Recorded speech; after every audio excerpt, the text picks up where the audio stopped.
I really love the online arbitrage method. There's just so many products out there. How do you usually decide like which category you should choose to sell your products on? I actually got a degree in mechanical engineering. When you decide like to buy the inventory, how many units is a good amount to get? I've noticed that popular brands tend to... Maybe we can do like a little live demo to show everyone like how do you look for the products to resell on Amazon. So Nike is a really popular online arbitrage brand. What would be the best way for them like to get, let's say like in 5,000 in sales per month? I would say the best and quickest way to get to 5,000 in sales is to... Hello ladies and gentlemen, today BQool invited a very special guest. His name is Alex ACFlips, and today he will share with us about his Amazon journey, how did he start to sell on Amazon, how does he usually look for the products, and many more useful information for everyone who sells on Amazon. So ladies and gentlemen, let's welcome Alex on our channel. Hello Alex, how are you? I'm good. Thanks for having me on. I'm excited to be here.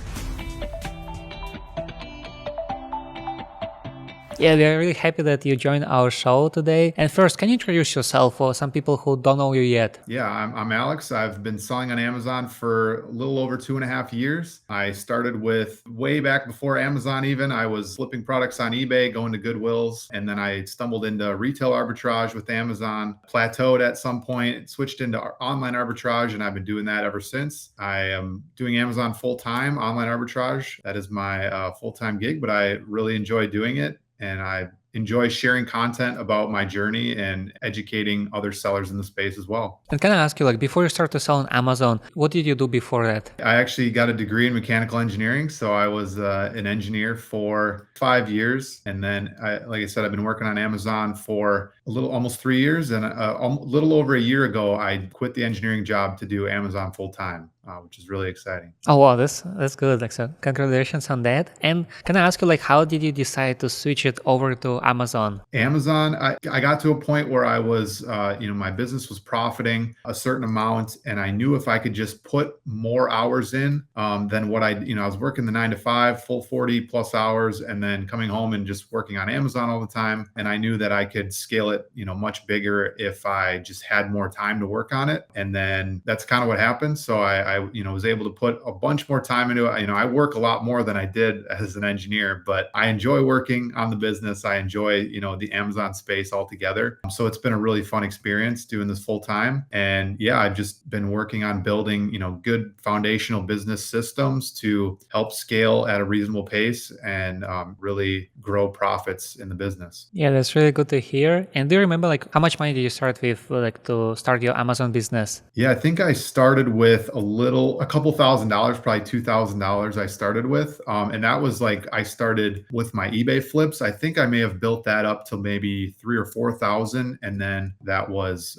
what I started with Amazon. I didn't spend all the money right away. Like, it took me a while to buy enough inventory to max out that money. So basically it felt like I started with less because I just wasn't spending as much on inventory, but I did have a couple thousand to start with. And like, when you just started to sell on Amazon, like, was it hard for you to get ungated in some categories or some brands? Yeah, the ungating part was a little tricky. Basically, I just avoided the brands that I was gated in. Some of them will auto ungate you, but especially with my retail arbitrage, I was in stores scanning products. If I was gated, put it back on the shelf, move to the next product. If it was ungated, then I could purchase that. And I kind of just did that over and over again. Once I learned about ungating online with online arbitrage, where you submit basically the email confirmation or an invoice with 10 units, then I, basically wasn't afraid to buy any brand, knowing that I could probably get ungated just submitting the email receipt. So, but like, once you start to sell on Amazon, like, does it get easier to get ungated in certain categories? Once you start selling a good amount, I think Amazon notices that in your account, and they will auto ungate you in a lot of different brands. If you just click through, it might say you're gated, but if you click through, sometimes it just says, congrats, you've been ungated. But otherwise, the invoice or the email confirmation from your order, as long as you have 10 units of the same product, a lot of times that will work. Even if you get rejected the first or couple times, just resubmit that same piece of information, and a lot of times they will eventually ungate you in the brand. Okay, perfect. And how did you learn about the product sourcing? Because I think that is the most important part when you sell on Amazon, like how to find those products to resell there, like how to find those products to flip on Amazon. Amazon. So how did you learn about the product sourcing part? For me, the product sourcing, I did a lot of learning on my own. I didn't watch, there's so much YouTube content out there, free content to learn how to read Keepa charts and, learn how to source different methods. But it was just a lot of like trial and error with me looking at, different products. I would just Google, I guess I would search random products on Amazon, random brands, and then I would just look through, all the different products or product types in that brand and hopefully, find something. So it was just a lot of like finding brands that I knew could be profitable. If maybe it's not profitable at the moment, but it's a good online arbitrage brand and certain websites will run discounts for those, that specific brand. So just finding a good product and then waiting for the discount to make it profitable and then being able to purchase through that way. So that was kind of my initial start to learning. It was a lot of, trying to find products that are profitable. If they're not, understand what brands are profitable. And then like, would it be fine like to share with our audience, like how do you usually look for the product? Maybe we can do like a little live demo to show everyone like how do you look for the products to resell on Amazon? Definitely. Yeah. Let me share my screen here. Okay. All right. So basically, we're on the Amazon homepage. The simplest way for me is just to search a product from a brand that you might know, and you can get plenty of ideas from a bunch of other YouTube videos, right? Like you can look at videos on my channel and look at how I've sourced in the past. There's plenty of other content creators in the Amazon space. For simplicity, we're just going to search a Nike product. So Nike is a really popular online arbitrage brand. So we're just going to type in Nike shoes, and then basically we're going to not necessarily look at the shoe, but we're going to look at the sellers on that listing and try to use their storefronts as inspiration for finding products. So we'll just go to say, see here, I got DS Quick View, which kind of gives me a little synopsis of what the product is. But this one is a 27K rank. So we're just going to look at that for now. So we're opening up this product. Again, you can do this with any brand that you know is an online arbitrage brand. If you don't know any, again, you can start with Nike. You can work on certain beauty brands like Clinique or Kiehl's or whatever. There's a bunch of brands. And then, just search the product and then don't necessarily have to find, a shoe on the homepage that's available. But I'm using SellerAmp here, which is another tool that makes it really helpful to source. But basically we're looking at all of the other sellers on this listing. And again, we might not find this exact shoe profitable, but if we look at some other listing or other sellers, we can look at their storefronts and what are they selling. So the thought is if they were able to find this shoe profitable, there's a good chance that they have found other shoes or other Nike products profitable as well. So then we can go through, we can look at some of the other products that they have sold or that are currently in their storefront. And we can go through each product here. To do that without SellerAmp, I think we can just go and look at the data tab, offers, and then this is going to, again, list all of the products all of the sellers that are selling this product. And what we can do is just open up their storefront in Keepa here. So we can go back and we can open up, and then it's a little bit different view, but it's going to list all of their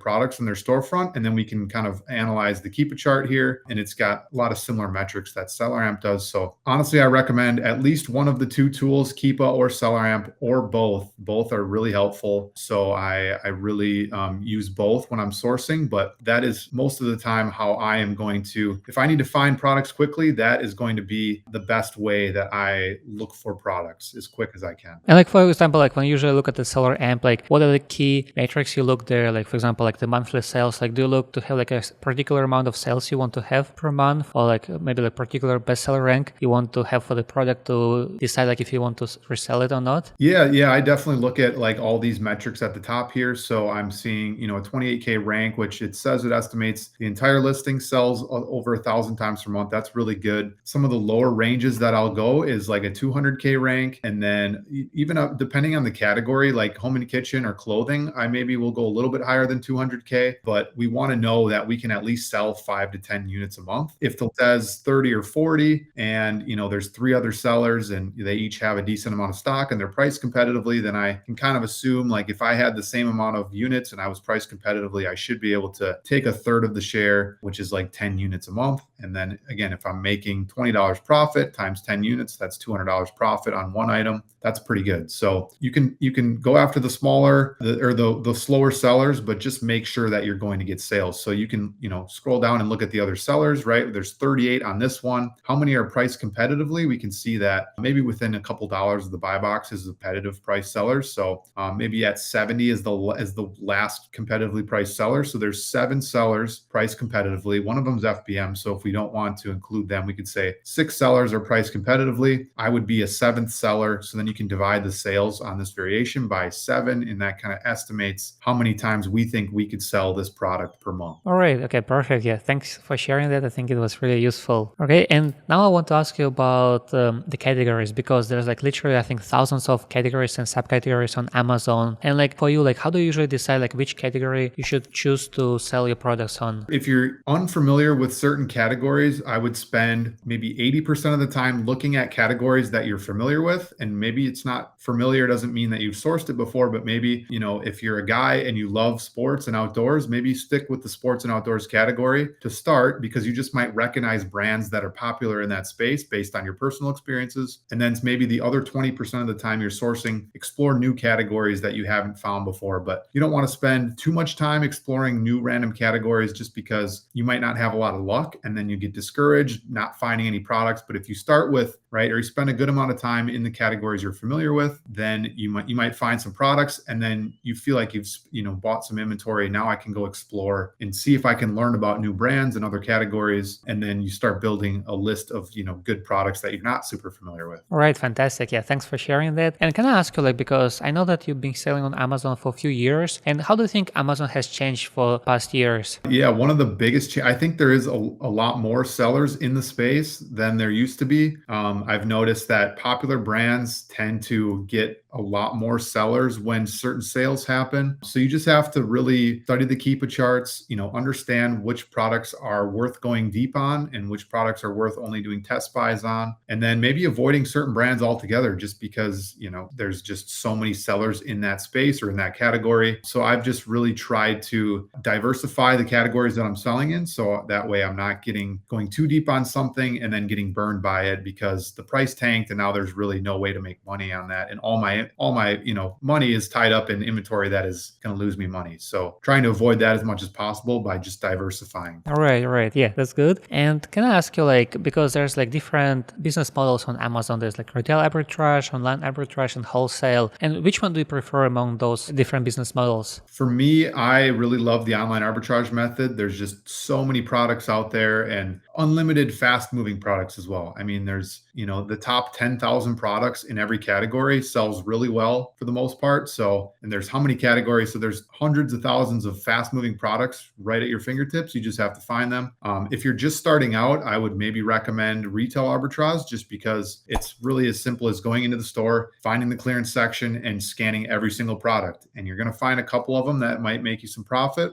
So it's really a beginner friendly way to get started. Online arbitrage takes a little bit more work because you have to learn how to navigate certain websites, wait for certain sales to happen. And that can be a little bit more tricky, but the retail arbitrage, you can go right to the sales section. And a lot of times there's limited inventory too. So you can, if you're buying something from a Walmart clearance, there's a good chance that it's not clearanced online. So that way there's just less competition available to buy up that product. All right. Okay. And then like, let's say like if your friend or maybe like someone, like want to start to sell on Amazon, how do you think what would be the best way for them like to get like in, like, let's say like in 5,000 in sales per month? I would say the best and quickest way to get to 5,000 in sales is to really understand what makes a profitable product, what makes a good product. And doing that is going to be help in learning how to read Keepa charts is going to be the most helpful way to understanding a good product. The sales history of any product is going to be, they're all different, right? And some of them have big price swings when the seller count goes up, and some of them just don't move as much when the seller count goes up. So you just want to really understand what happens when the price point is here and what does that do to the sellers, and just really understanding buying good products. Because if you have a certain amount of capital, let's say you have $1,000, you don't want to want to put that all into bad inventory that moves slow or doesn't sell or loses you money, because all of those things combined is going to really slow your growth. So if you can learn how to read Keepa charts that will tell you products that are going to move fast, products that will be profitable at the price you're buying them at, then you will be able to scale a little bit quicker. And there's, like I said before, there's so much free content on YouTube and,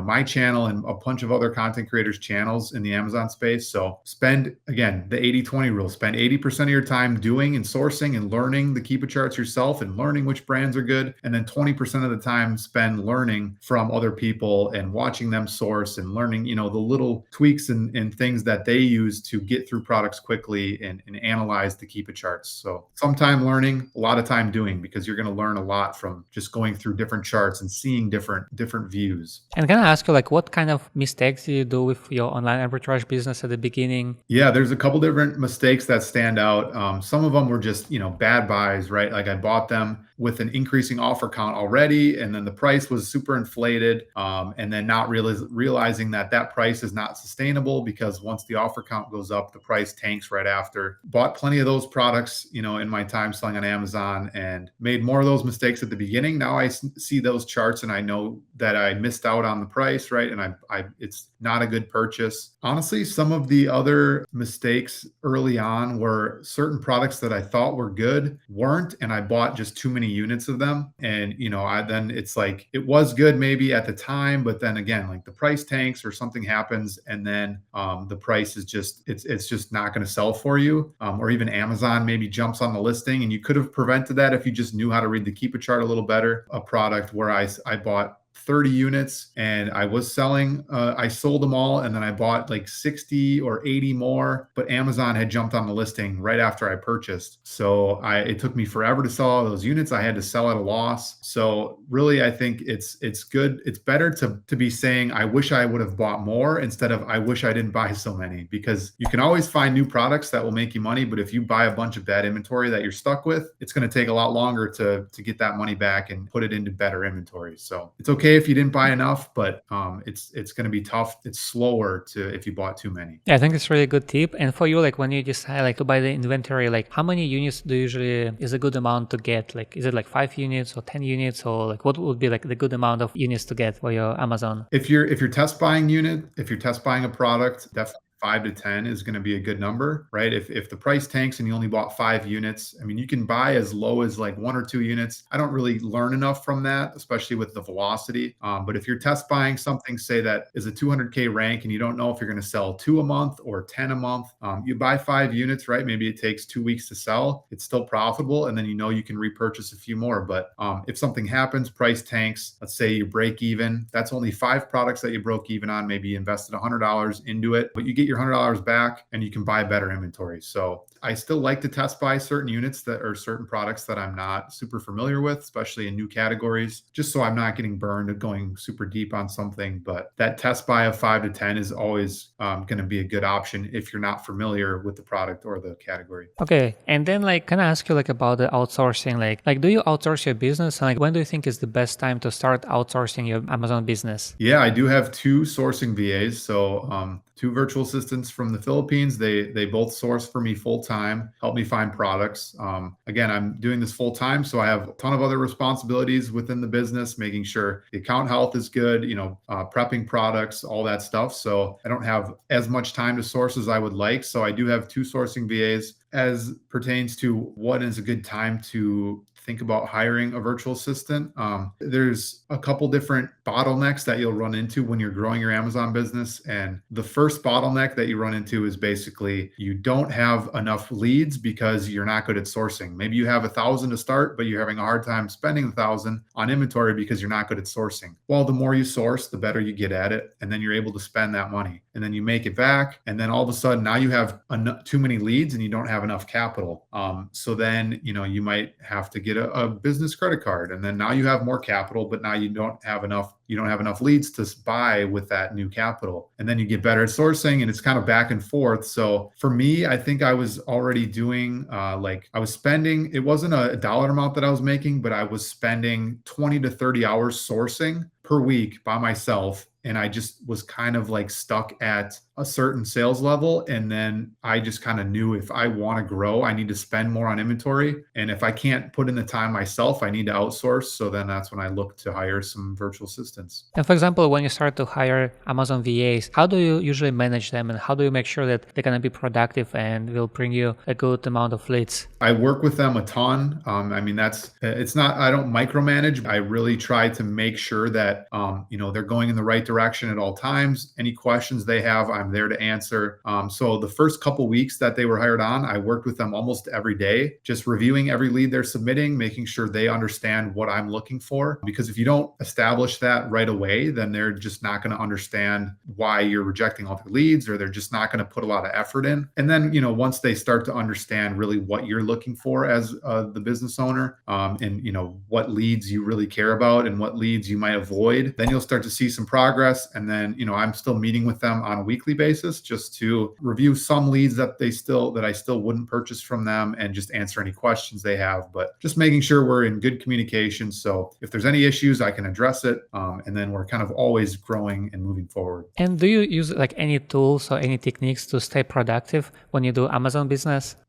There's a lot of tools that help the business. As for productivity, I do have a Google Calendar that I try to put certain tasks on, to really, spell out the day and make sure that certain tasks have to get done. I'll put it on the calendar, for that day. Just good reminders for things, but I just try to task batch as much as possible. And that way it helps me kind of stay focused and keep me, yep, you have to source today, or yes, you have to prep today. Just setting those boundaries and schedules is kind of helping me with efficiency. And now, like talking about a repricer, like when did you start to use a repricer for your Amazon business? I think I first started with BQool when I was doing around 10 to 15,000 in sales. I feel like I maybe could have gotten it a little sooner, but basically, like, I recommend a repricer to people who are spending like more than like 30 minutes to an hour per week on repricing, manual repricing. And if you're not manual repricing or not repricing at all, then I think you should at least do some sort of repricing, because it's definitely helps you get the buy box and get sales more often. But yeah, if you're spending enough time repricing manually, then the repricer itself will pay for itself in the extra sales that you're going to generate. And if you're starting to build a pretty big product list and you get, upwards of 20, 30, 40 ASINs in your catalog, that just takes so long to go through all the time. So definitely a repricer is going to help you there. And what kind of repricing rules do you use for your Amazon business? I love using the AI equalizer. That's one of my go-tos. When I first started, I didn't have the AI version, so I just used one that I created that would just kind of help me match the FBA buy box and be competitive with FBA sellers. But the equalizer is good. And then when I'm trying to sell a little bit quicker, I'll go to Sales Booster, and that seems to kind of help those little bit slower moving listings. All right, perfect. And I want to ask you about Q1 and Q2, because after Q4, like at the busy season, like what would you suggest for people to do like in the less busy seasons, like such as Q1 and Q2? Yeah, those are great times to really build and understand what systems you need to be successful long term. I think like building an inventory spreadsheet where you can track all the purchases that you make. If you use gift cards, right, you want to be able to track those things. Basically, like helping you maintain as much profit as possible. And the busyness of Q4, you're just buying things and selling them, and things are going out the door, and it's just chaos. But I think Q1, Q2 is a good time to really build strong foundations, so that way when the busy seasons come around, you're prepared, and all of your analytics are prepared, and that's just going to help you be more successful and maintain more profits down the line. All right, perfect. And then also, like, can you share about your social media channels, and if someone wants to find you, like where they can find you on social media? Yeah. My username is ACFlips17 on all platforms. I make YouTube videos teaching people how to sell on Amazon, how to source, look at Keepa charts, Instagram, shorter form content, but it's still ACFlips17. So definitely check it out there if you are interested in learning more about Amazon, repricing, selling, all of it. So we're gonna include the links in the description. So guys, make sure to go and follow Alex ACFlips on his social media. And we're getting to the end of our video today. Thank you so much, Alex, for sharing all of those tips and strategies and the live product sourcing. I think it was really useful for all the audience who watched this video. Yeah, thank you so much again. Yeah, thanks for having me. This was a lot of fun. All right, so yeah, I guess we'll see you next time.